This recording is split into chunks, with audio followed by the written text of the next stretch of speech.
Shalom. Selamat hari Minggu dan selamat beribadah kepada semua jemaat HKBP Makassar dan jemaat tamu yang mengambil bagian dalam ibadah kita pada hari ini. Semoga ibadah dan persekutuan kita semakin menguatkan iman dan kasih kita kepada Tuhan Yesus Kristus. Saudara-saudara Islam di Makassar dan beban dan pergumulan berat saat ini, kiranya Tuhan Yesus memberi kesembuhan dan kekuatan kepada saudara. Kepada jemaat yang telah memberi perhatian kepada gereja ini, kiranya Tuhan melimpahkan berkat-Nya kepada saudara untuk mempersiapkan hati dan pikiran kita untuk memasuki ibadah kita pada hari ini. Kita puji Tuhan dan kirim jemaat nomor 18 ayat 1 sampai 3, di ayat 3 kita sama-sama mendengar.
Bangkitlah menjadi teranglah, sebab terangmu datang dan kemuliaan Tuhan terbit atasmu.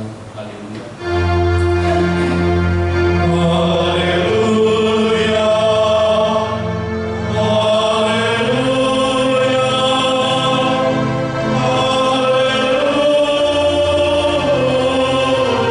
Haleluya. Mari kita berdoa. Ya Tuhan Allah Bapa yang Maha Pengasih, kami bersyukur karena Engkau telah memindahkan kami dari kegelapan ke dalam terang dan kebenaran melalui Anak-Mu yang tunggal, Tuhan Yesus Kristus. Berilah Roh Kudus menuntun kami agar iman kepercayaan kami semakin teguh dan tumbuh, dan perilaku serta perbuatan kami semakin suci dan benar, sehingga kami layak masuk ke dalam kehidupan kekal karena Tuhan Yesus Kristus Tuhan kami. Amin. Kita puji Tuhan dari jemaat nomor 64.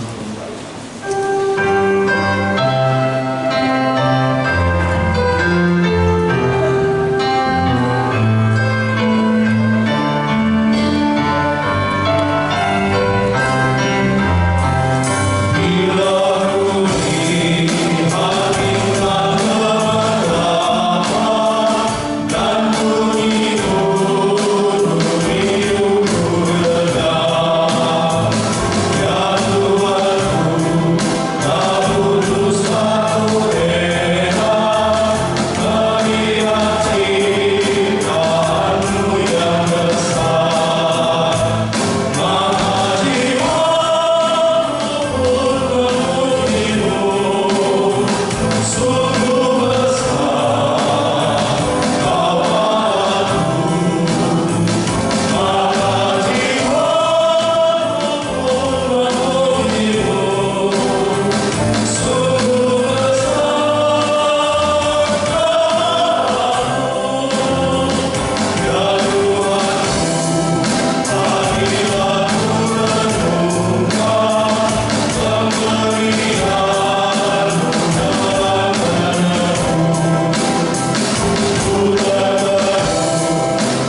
masalah Epifanias diambil dari 2 Korintus 13 ayat yang ke-11. 2 Korintus 13 ayat ke-11, demikianlah hukum Tuhan. Akhirnya saudara-saudaraku, bersukacitalah, usahakanlah dirimu supaya sempurna. Terimalah segala nasihatku, sehati sepikirlah kamu, dan hiduplah dalam damai sejahtera. Maka Allah sumber kasih dan damai sejahtera akan menyertai kamu. Demikianlah hukum Tuhan. Marilah kita memohon kekuatan dari Tuhan untuk melakukan hukum-hukumnya. Ya Tuhan Allah, kuatkanlah kami melakukan yang sesuai dengan hukum-Mu. Amin. Kita puji Tuhan dari terjemahan nomor 387 ayat 2 dari 3 ayat 3, kita sama-sama baca.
Marilah kita merendahkan diri di hadapan Tuhan untuk mengaku segala dosa-dosa kita. Kita berdoa. Ya Bapa Tuhan kami di surga, Engkau Maha Pengasih dan benar. Berkat-Mu melimpah dan kekal selama-lamanya. Kasihanilah kami ya Tuhan. Lupakanlah segala kejahatan dan dosa kami. Kami sering berbuat dosa terhadap Engkau dan membangkitkan amarah-Mu karena kami sering melanggar hukum-Mu. Limpahkanlah kasih sayang-Mu pada kami dan berkatilah kami dengan pertolongan-Mu. Ya Tuhan Allah, sumber kebahagiaan kami, ampunilah segala dosa dan pelanggaran kami di dalam anak-Mu Tuhan Yesus Kristus Juru Selamat kami. Amin.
Janji Tuhan tentang pengampunan dosa. Demi aku yang hidup, demikian firman Tuhan Allah, aku tidak berkenan kepada kematian orang fasik, melainkan aku berkenan kepada pertobatan orang fasik itu dan dari kelakuannya supaya ia hidup. Kemuliaan bagi Allah di tempat yang maha tinggi. Amin. Kita puji Tuhan dari jemaat nomor 139 ayat 2 dan ayat 4.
Firman Tuhan sebagai epistel untuk minggu kita hari ini diambil dari Mazmur 40 ayat 1 sampai dengan 6. Kita baca secara bergantian. Mazmur 40 ayat 1 sampai 6. Kami akan membacakan ayat 1 dan 2, selanjutnya diikuti jemaat ayat 3. Dengan topik syukur dan doa. Untuk pemimpin biduan Mazmur Daud, aku sangat menanti-nantikan Tuhan, lalu ia menjenguk kepadaku dan mendengar teriakku minta tolong.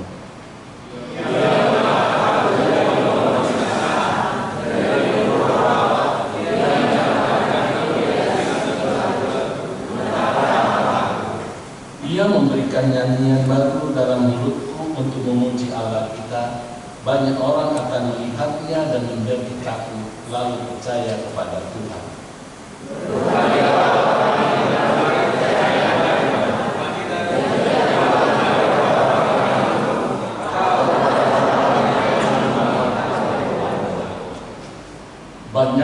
Banyaklah yang telah kau lakukan ya Tuhan Allahku, perbuatanmu yang ajaib dan maksudmu untuk kami. Tidak ada yang dapat sejajarkan dengan Engkau. Aku mau memberitakan dan mengatakan yang tetapi terlalu besar jumlahnya untuk itu. Sampai sekian jauh pembacaan firman Tuhan. Berbahagialah orang yang mendengarkan firman Tuhan serta memberitakan. Amin. Kita puji Tuhan melalui persembahan pujian dari Kor Remaja.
Kita puji Tuhan dari Gedung Jemaat nomor 428 ayat 1 dan 2 di ayat 2 kita sama-sama mengikuti.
Marilah kita bersama-sama mengaku iman kepercayaan kita sebagaimana teman-teman seiman di seluruh dunia. Kita bersama-sama mengucapkan, aku percaya kepada Allah, Bapa yang Maha Kuasa, hari kami dan bumi.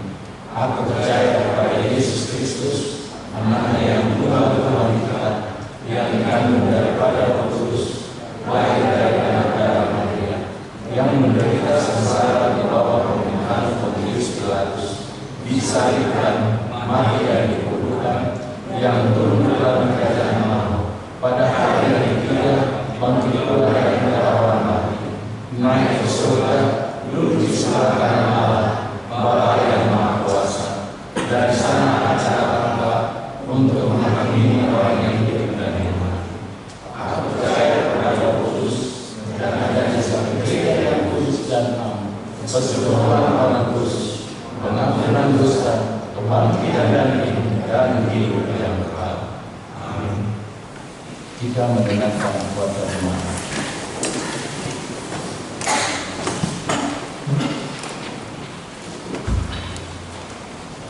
Shalom. Warta jemaat, topik disuruh maka tindak hormatani Tuhani atau diutus untuk memberitakan firman Tuhan.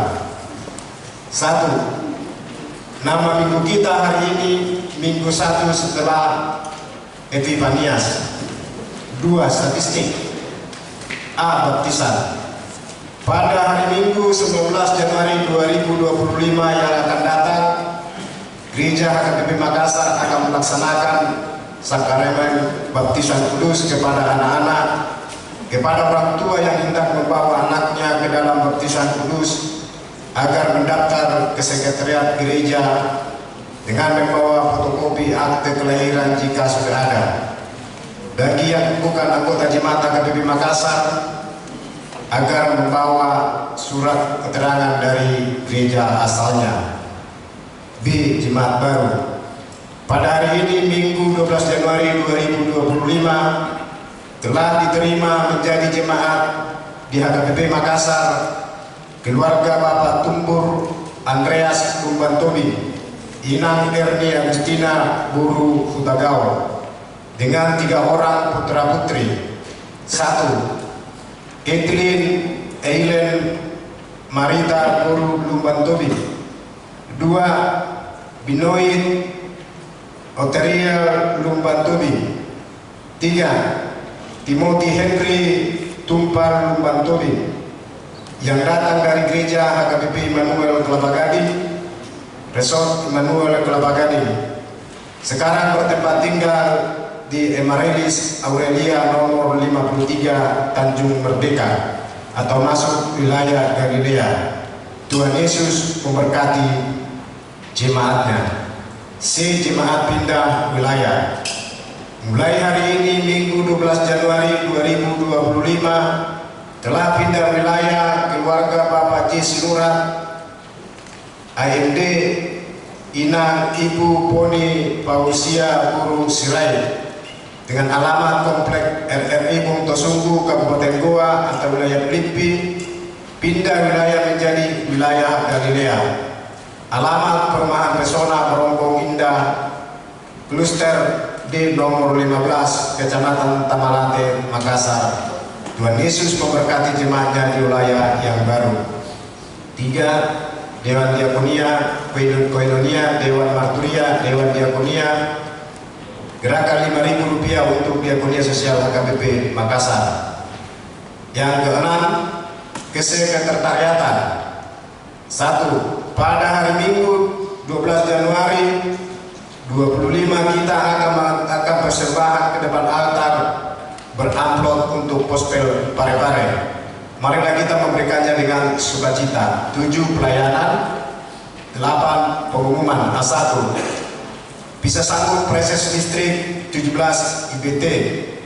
Pada hari ini Minggu 12 Januari 2025 Distrik 17 Indonesia bagian Timur melaksanakan bisa sambut Preses dan acara sebagai berikut. Yang pertama, pemberangkatan atau bisa Preses Amal Pendeta Abednego Sitompul atau yang lama, dan pelantikan atau sambutan Preses Amal Pendeta Samuel Christian Sitompul MTH atau yang baru. 2. Pelantikan MPSD HKBP Distrik 17 Indonesia bagian Timur periode 2024 sampai dengan 2028. Ketiga, pelantikan Badan Audit HKBP Makassar HKBP Distrik 17 PT periode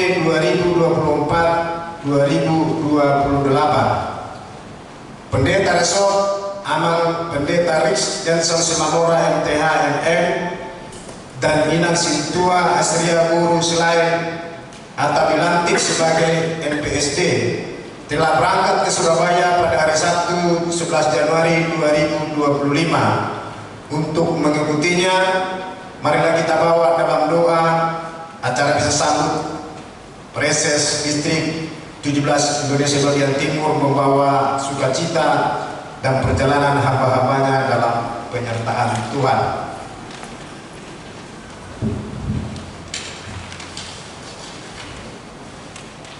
A2. Paduan suara pos pelayanan Goa. Pada hari Minggu 19 Januari 2025 yang akan datang, paduan suara yang melayani ibadah Minggu di pos pelayanan Goa adalah Kor Ama Ebenezer. A3. Kor wilayah melayani di ibadah Minggu. Pada hari Minggu 19 Januari 2025 yang akan datang, Kor wilayah yang mengisi paduan suara di Gereja Bahasa Batak adalah wilayah LIPI. 4. Sumbangan TV untuk LCD. Gereja kita menerima sumbangan dari keluarga LNR berupa 1 buah TV merek SAP 50 in, 2. 1 buah TV merek Samsung 43 in. Gereja mengucapkan terima kasih atas sumbangan yang telah diberikan. Kiranya Tuhan memberikan berkat yang berkelimpahan. Yang bagian B, jemaat yang sakit. Mohon dukungan doa bagi warga jemaat HKBP Makassar yang sedang menderita sakit. Yang pertama, Ina Nyonya Insinyur M Simatupang KR Guru Simajuta. Yang kedua, Ina Nyonya Sintua B Banjar Nahor Jigi Guru Manula. 3. Nona Parulian Guru Pasaribu. 4. Amang Aha Manurung. 5. Inang Nyonya Wene Bao KR Guru Pasaribu. 6. Inang Nyonya EJ Sitorus C Guru Panjaitan. Yang ke-7. Inang Nyonya MP Silitonga F Guru Samosir. Yang ke-8. Inang Nyonya Sintua Ate Simanjuntak SLN Guru Siahaan. Yang ke-9. Inang Nyonya P Silaban R Guru Pakpahan. Yang ke-10 Amang H. Sitorus Pane. Yang ke-11 Amang Sintua Dr. Andus TS Huta Barat. Yang ke-12 Inang Nyonya Tis Tanggang N. Guru Huta Barat. Yang ketiga Amang SSP Pasar Ibu. Yang ke-14 Amang S. Sianiban. Yang ke-15 Inang Nyonya H. Senenggola NAS Guru Panjaitan. Yang ke-16 Inang Nyonya N. Huta Barat RA Guru Manurung. Yang ke-17 Adinda Felma Allegra Guru Pardosi. Yang ke-18 Ananda Verena Alesia Guru Pardosi. Yang ke-19 Inang Nyonya Sintobeta Mukolon R. Guru Sihaan. Yang ke-20 Adinda Yesa Valeria Guru Sihota. Bagi jemaat yang keluarganya sakit akan memberitahukan kepada sekretaris gereja. Tuhan Yesus memberikan kesembuhan kepada jemaatnya. C. Jemaat yang berulang tahun kelahiran. Daftar jemaat yang berulang tahun dari tanggal 13 sampai dengan 19 Januari 2025. Yang A ulang tahun kelahiran remaja sampai dengan dewasa ada 9 orang. Yang B ulang tahun kelahiran anak sekolah minggu tidak ada. Yang D ulang tahun pernikahan ada 1 keluarga. Seluruh majelis dan jemaat AGP Makassar mengucapkan selamat ulang tahun kelahiran dan ulang tahun pernikahan. Tuhan Yesus memberkati seluruh jemaatnya. Yang E jadwal pemakaian gereja, atau yang F jadwal pemakaian Soko Talenta ataupun gedung sekolah minggu dapat kita lihat yang ada di warta kita masing-masing. Demikian juga pemasukan dan pengeluaran keuangan kita dapat kita lihat yang ada di warta kita masing-masing. Demikian warta jemaat kita di minggu ini. Tuhan Yesus memberkati.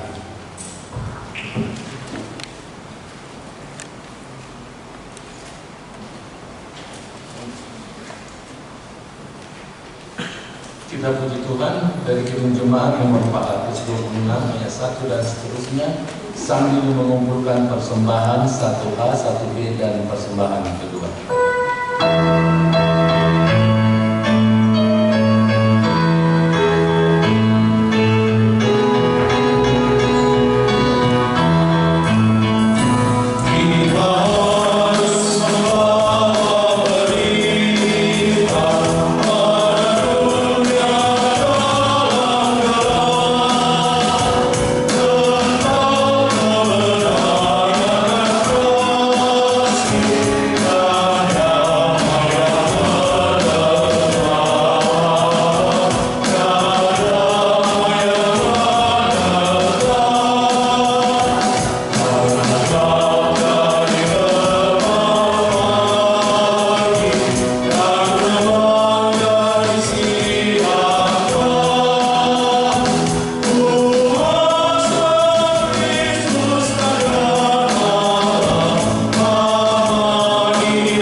Kita berdoa.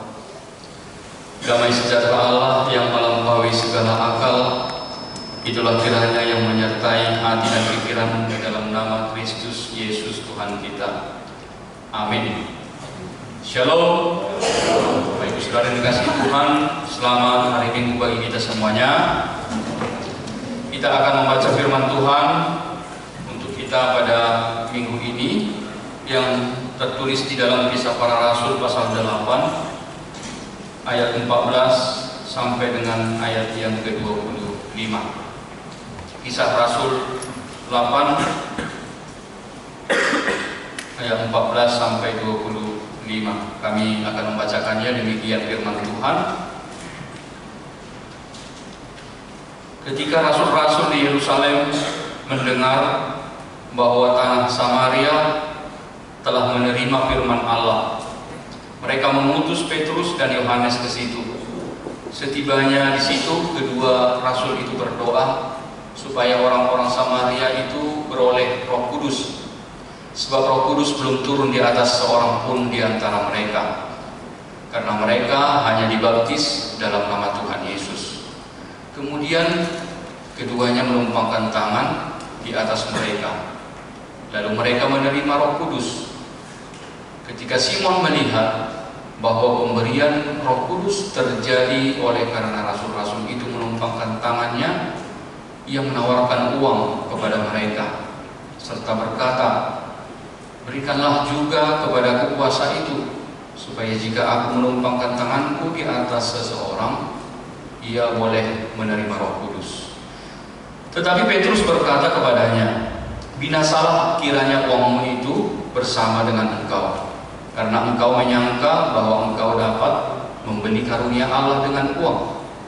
Tidak ada bagian atau hakmu dalam perkara ini, sebab hatimu tidak lurus di hadapan Allah. Jadi bertobatlah dari kejahatanmu ini dan berdoalah kepada Tuhan, supaya Ia mengampuni niat hatimu ini. Sebab kulihat bahwa hatimu telah seperti empedu yang pahit dan terjerat dalam kejahatan." Jawab Simon, "Hendaklah kamu berdoa untuk aku kepada Tuhan, supaya kepadaku jangan kiranya terjadi segala apa yang telah kamu katakan itu." Setelah keduanya bersaksi dan memberitakan firman Tuhan, kembalilah mereka ke Yerusalem, dan dalam perjalanannya itu mereka memberitakan Injil dalam banyak kampung di Samaria. Demikian firman Tuhan. Bapak Ibu Saudara yang dikasihi oleh Tuhan, sesuai dengan topik minggu kita pada hari ini yang mengatakan diutus untuk memberitakan firman Tuhan. Diutus memberitakan firman. Maka dari nas kita yang kita baca sama-sama di sini tadi, kita akan diarahkan bagaimana kita untuk menjalankan tugas panggilan kita sebagai orang Kristen di dalam memberitakan Injil di dalam kehidupan kita, di dalam memberitakan firman Tuhan. Kenapa? Karena memang memberitakan firman Tuhan tentu itu bukan hanya tugas, bukan hanya panggilan dari pelayan yang ditahbiskan. Tetapi di dalam iman percaya kita mengatakan bahwa setiap orang yang percaya kepada Tuhan Yesus memiliki tugas dan tanggung jawab untuk memberitakan Injil di tengah-tengah kehidupannya. Jadi tidak hanya pelayan yang ditahbiskan saja yang harus memberitakan Injil, tetapi kita, setiap orang yang percaya, kita dipanggil Tuhan, kita disuruh Tuhan juga untuk memberitakan kebenaran firman Tuhan di dalam kehidupan kita ini. Maka berkaitan dengan memberitakan firman Tuhan, dari nas kita ini yang ada beberapa hal yang perlu kita renungkan. Ada dua bahagian besar yang perlu kita lihat dari teks yang sudah kita baca ini. Yang pertama adalah tentang Filipus. Kalau kita melihat Filipus tadi di sini, bahwa sebenarnya dasar dari panggilan Filipus ini adalah seorang diaken, atau bisa dikatakan dia diangkat oleh para rasul. Tugasnya itu adalah untuk pelayanan kepada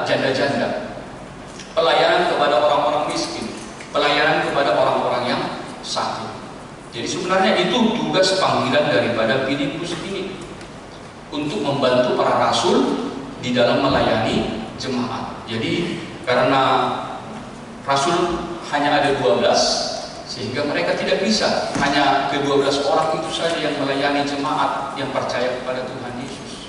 Sehingga diutuslah diaken-diaken untuk membantu para rasul untuk melayani jemaat secara khusus kepada orang-orang yang miskin, janda-janda, dan yang sakit seperti itu. Tetapi kemudian adalah pada saat itu terjadi penganiayaan kepada orang Kristen di Yerusalem. Ini membuat banyak orang-orang Kristen, bahkan Filipus sendiri, mereka harus keluar dari Yerusalem. Mereka menyebar keluar dari Yerusalem, pergi untuk mengungsi, kira-kira seperti itu. Karena banyak orang-orang Kristen yang ditangkap di Yerusalem, sehingga mereka harus melarikan diri, mereka mengungsi ke daerah-daerah lain. Demikian juga dengan Filipus. Filipus ini dia pergi ke Samaria. Namun ternyata ketika dia di Samaria, dia tidak hanya sebatas mengungsi, tetapi ternyata kalau kita membaca di ayat-ayat sebelumnya, ternyata di dalam pengungsiannya itu di Samaria, dia tetap juga untuk memberitakan firman Tuhan. Artinya walaupun sebenarnya ya tugas awal daripada Filipus ini adalah pelayanan sosial di Yerusalem seperti itu. Ya, dia secara khusus hanya melayani di Yerusalem untuk melayani orang sakit. Tetapi ternyata ketika dia mengungsi ke tempat lain, di situ juga di Samaria, dia tetap menjalankan panggilannya sebagai diaken. Dia tetap menjalankan tugasnya untuk memperhatikan orang-orang yang menderita, memperhatikan orang-orang yang miskin, yang sakit seperti itu. Akhirnya apa? Kalau kita melihat cerita daripada Filipus di ayat-ayat sebelumnya, Tuhan memberkati pelayanan Filipus.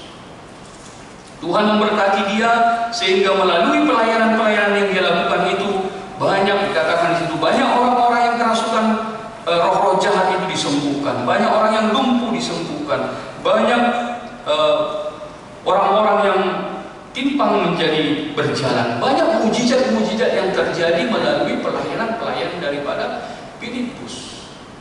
Dan sambil dia melakukan pelayanan sosial, sambil dia menceritakan, memberitakan tentang firman Tuhan. Dari situlah semakin banyak orang di Samaria justru menjadi percaya kepada Tuhan Yesus, dan Filipus membaptis mereka, orang-orang yang ada di Samaria itu.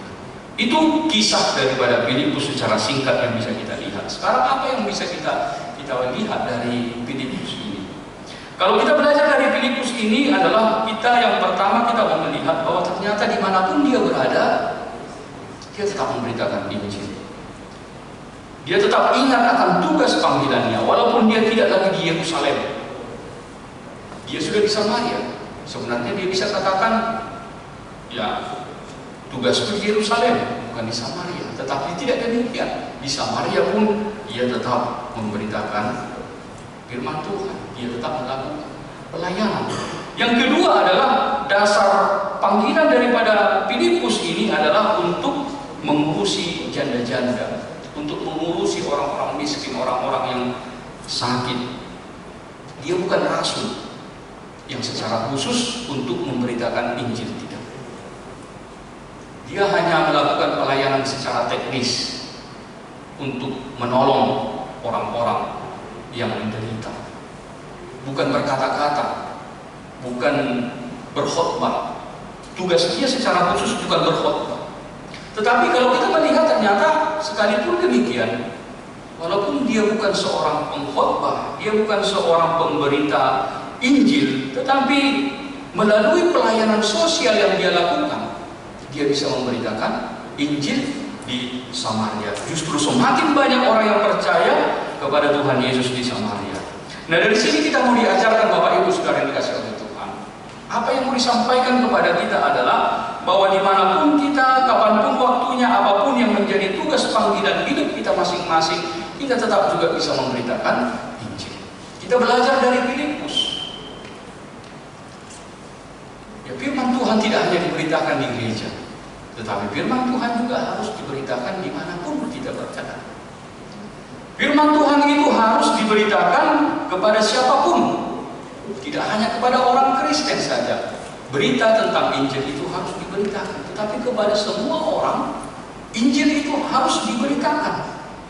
Dan apapun yang menjadi tugas panggilan hidup kita, apapun, mau kita itu adalah pelayan Tuhan, mau kita itu adalah seorang profesional, ataupun kita adalah seorang pegawai, kita seorang murid, atau apapun tugas, apapun panggilan hidup kita, apapun pekerjaan kita, Tuhan juga bisa memakai itu untuk jalan di dalam memberitakan firman Tuhan. Jadi tidak ada alasan untuk tidak memberitakan firman Tuhan.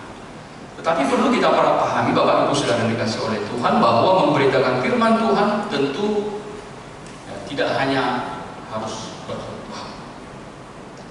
Tentu itu memberitakan firman artinya tentu tidak hanya dalam konteks sedang berbicara tentang firman Tuhan. Memberitakan firman Tuhan tentu tidak hanya dalam konteks ketika kita mengucapkan ayat-ayat Alkitab kepada orang lain. Tentu tidak dalam hal seperti itu. Ya mungkin di dalam kondisi-kondisi tertentu mungkin kita perlu untuk mengungkapkan ayat-ayat Alkitab. Tetapi perlu kita pahami melalui teks ini bahwa bagaimana kita mau dituntun, digerakkan oleh Roh Kudus di dalam memberitakan Injil, ada banyak cara, banyak jalan yang harus kita lakukan. Contohnya bagaimana kita membawa kebaikan bagi orang lain. Seperti yang dilakukan oleh Filipus di sini. Dia melakukan kebaikan di Samaria, dia menolong orang-orang sakit, dia menolong orang-orang yang menderita. Sehingga itu menjadi berita, itu menjadi Injil yang bisa didengar oleh orang lain melalui tindakan, melalui perbuatan. Maka bagaimana juga di dalam hidup kita, kita membawa kebaikan bagi orang lain, itu adalah berita Injil yang bisa kita sebar. Kita bisa menjadi berkat bagi orang lain, itu adalah berita Injil yang bisa kita sebar kepada orang lain. Bagaimana ketika hidup kita, sikap kita, sifat kita mencerminkan seperti apa yang diajarkan oleh Tuhan Yesus. Itu adalah berita Injil yang bisa kita sebar kepada orang lain. Kalau kita membaca di ayat sebelumnya, di ayat 8, di situ Filipus, kalau kita lihat bahwa ternyata kehadiran Filipus di Samaria itu membuat orang bersuka cita. Itu membuat orang sangat-sangat bersuka cita. Artinya ini menjadi sebuah renungan bagi kita, bagaimana juga dalam kehidupan kita, bahwa kehadiran kita bisa membuat sukacita bagi orang lain. Kita mau dimanapun kita, mau di gereja kah kita, mau di rumah kita kah, atau di tempat kerja kita, bagaimana kehadiran kita itu menjadi berkat bagi orang lain dan menjadi sukacita bagi orang lain, bahwa kehadiran kita itu adalah kehadiran yang ditunggu-tunggu oleh orang lain. Maka mari kita membuat diri kita menjadi, kalau Rasul Paulus katakan, menjadi Injil yang bisa dibaca oleh orang lain, firman yang bisa dibaca orang lain. Tidak harus dengan kita berkata-kata dengan ayat Alkitab tidak, tetapi sikap kita, sifat kita, perbuatan kita, tindakan kita itu adalah firman Allah yang bisa dibaca oleh orang lain. Itu yang pertama yang bisa kita pelajari dari teks ini. Yang kedua adalah kita belajar juga dari Rasul Petrus dan Yohanes. Kalau kita memperhatikan teks ini, kita memperhatikan teks ini bahwa salah seorang yang dibaptis oleh Filipus itu adalah seorang Simon tukang sihir. Yang dibaptis salah seorang adalah Simon tukang sihir. Dia adalah orang yang sangat dihormati. Dia adalah orang yang sangat disegani di Samaria. Tetapi kalau kita melihat dalam ceritanya, ketika Simon melihat banyak tanda-tanda mukjizat dilakukan melalui pelayanan daripada Filipus ini, membuat Simon tukang sihir itu menjadi tertarik, bahkan menjadi percaya dan mau dibaptis oleh Filipus. Kemudian setelah itu kalau kita lihat lagi, kemudian ketika Rasul Petrus dan Yohanes datang untuk ke Samaria, dia mendengar ketika rasul-rasul di Yerusalem mendengar bahwa orang-orang Samaria itu sudah banyak menjadi percaya kepada Tuhan Yesus, sehingga mereka datang ke Samaria. Mereka berdoa dan menumpangkan tangan kepada semua orang yang ada di Samaria itu supaya mereka menerima Roh Kudus. Ini menarik perhatian daripada Simon, si tukang sihir tadi, yang dulunya dia adalah tukang sihir. Dia melihat bahwa ketika rasul-rasul itu menumpangkan tangan, mereka berdoa, dia melihat seperti ada sebuah kuasa. Dia melihat ada sesuatu yang sangat menarik, sehingga dia menjadi kagum bagaimana ketika Rasul Petrus dan Yohanes itu menumpangkan tangan dan berdoa, ada Roh Kudus yang turun. Dia mau seperti itu juga. Ada niat hati daripada Simon untuk mau bisa seperti itu, sehingga apa yang dilakukannya adalah dia menawarkan uang. Dia menawarkan uang kepada para rasul supaya bisa melakukan yang seperti itu juga. Bapak Ibu Saudara dikasih oleh Tuhan, ini membuat Rasul Petrus marah, dan dia apa katakan di situ, dikatakan tadi, Allah tidak dapat dibeli dengan uang. Anugerah Allah itu tidak dapat dibeli dengan uang. Apa yang bisa kita pelajari dari Petrus dan Yohanes di sini? Kita mau diingatkan bagaimana kita juga memiliki menjadi seorang Kristen yang memiliki integritas. Seorang Kristen yang memiliki integritas yang dapat dipercaya. Seorang Kristen yang tidak tergoda dengan apapun, mau itu uang, mau itu jabatan, mau itu kenikmatan dunia atau apapun. Bagaimana kita berpegang teguh kepada kebenaran yang telah kita terima dari Tuhan.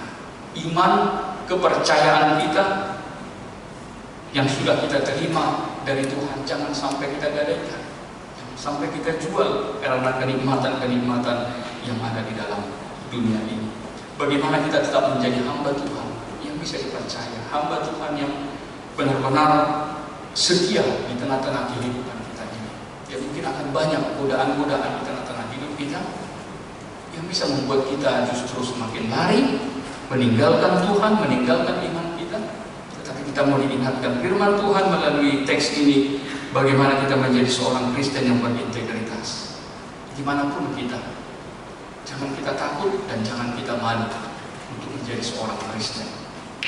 Kita harus percaya kuasa Roh Kudus Tuhan bekerja di dalam kehidupan orang yang percaya kepadanya. Mari kita nyatakan bahwa diri kita adalah seorang Kristen. Gak usah kita takut, gak usah kita malu. Jangan kita ragu-ragu untuk menyatakan bahwa kita adalah seorang pengikut Yesus dalam hidup kita ini. Kita harus memiliki sebuah integritas sebagai seorang pengikut Yesus. Jangan kita mau digoda oleh apapun di tengah-tengah hidup kita. Mari silakan kita nyatakan diri kita bahwa kita adalah seorang pengikut Yesus.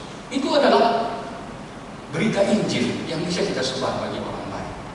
Itu adalah berita Injil yang bisa kita sampaikan kepada orang lain. Jadi jangan justru menjadi takut, walaupun kita mungkin di dalam komunitas kita atau di dalam tempat pekerjaan kita, mungkin kita adalah satu dari sekian banyak orang beragama lain. Mungkin kita adalah minoritas di tengah-tengah persekutuan kita, perkumpulan kita, dimanapun kita berada. Tetapi mari kita memiliki integritas sebagai seorang Kristen. Kita nyatakan, ya aku adalah pengikut Yesus. Dan kita tunjukkan, tentu tidak hanya mengaku bahwa kita Kristen, tetapi lebih daripada itu, pengakuan kita sebagai seorang Kristen, kita tunjukkan bahwa kita memiliki nilai-nilai kekristenan di dalam kehidupan kita.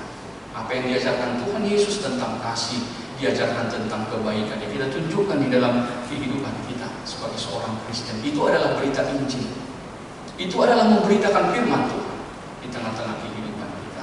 Inilah Bapak Ibu Saudara yang dikasihi Tuhan yang menjadi renungan bagi kita sesuai dengan topik minggu kita, dikatakan diutus untuk memberitakan firman Tuhan. Artinya, ya mari kita untuk memberitakan firman Tuhan melalui sikap kita, melalui integritas kita sebagai seorang Kristen. Amin. Kita berdoa. Terima kasih Tuhan Allah Bapa kami, dalam minggu ini kami boleh menerima kebenaran firman Tuhan, sebagaimana Tuhan mengutus para rasul di dalam memberitakan firman, sehingga semakin banyak orang yang percaya kepada Tuhan. Ada banyak tuaian yang harus dipanen. Kami percaya Tuhan bahwa Tuhan memakai kami seluruh jemaat menjadi alat Tuhan dalam memberitakan firman di tengah-tengah kehidupan kami ini. Berkati kami Tuhan dengan kuasa Roh Kudus, supaya melalui sikap kami, melalui perbuatan kami, melalui tindakan kami, melalui keberadaan kami dimanapun kami Tuhan, bisa menjadi berita Injil yang dapat menyebarkan kebenaran firman-Mu Tuhan.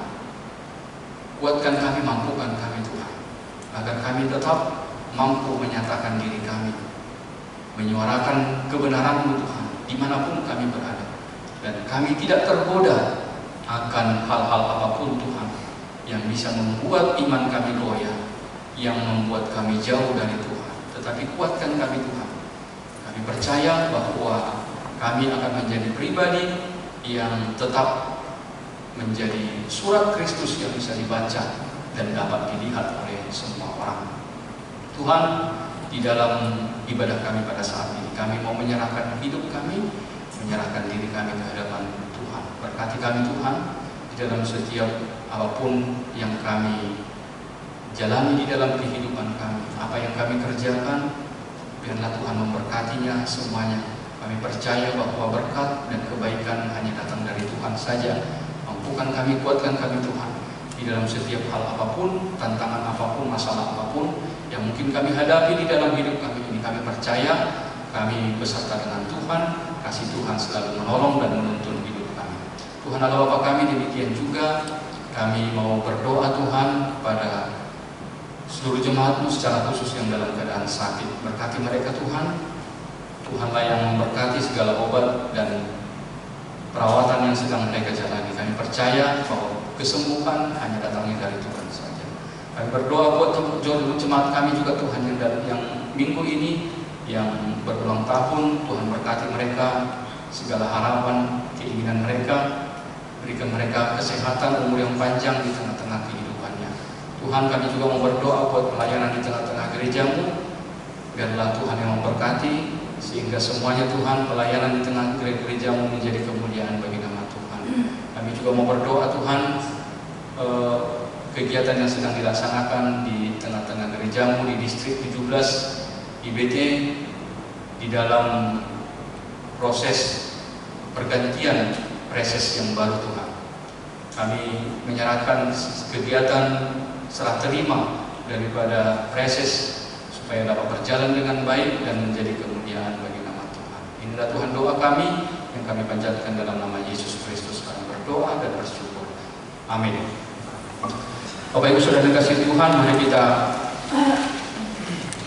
menyampaikan persembahan kita sambil kita bernyanyi dari Kidung Jemaat nomor 427. Kita menyampaikan persembahan ke depan untuk gospel Pare-Pare. Yesus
Ya Allah Bapa kami yang di sorga, kami mengaku bahwa Tuhan adalah sumber dari segala karunia yang melimpah dalam kehidupan kami masing-masing.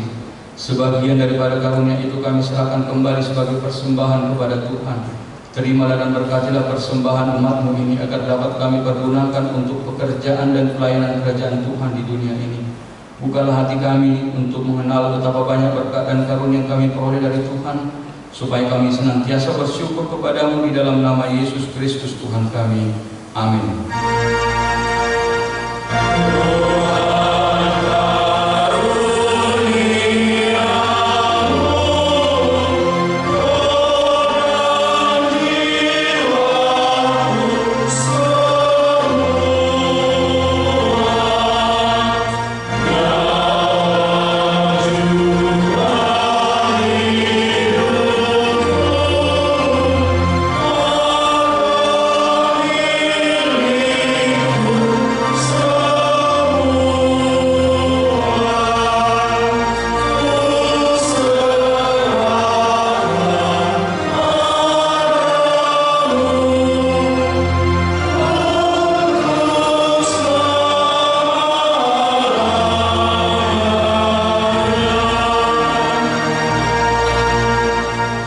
Kami yang di sorga, dikuduskanlah nama-Mu, datanglah kerajaan-Mu, jadilah kehendak-Mu di bumi seperti di sorga.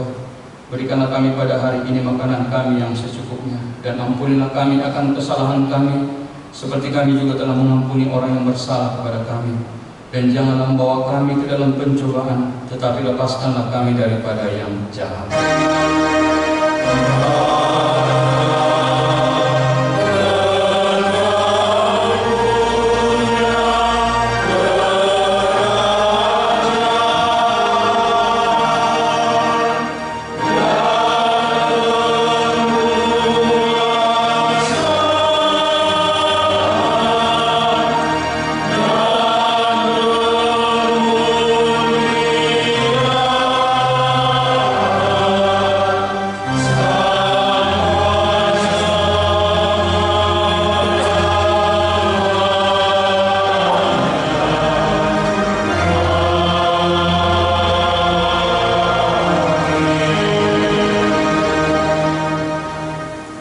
Tuhan memberkati engkau dan melindungi engkau. Tuhan menyinari engkau dengan kasih-Nya dan memberi engkau kasih karunia. Tuhan menghadapkan wajah-Nya kepadamu dan memberi engkau damai sejahtera.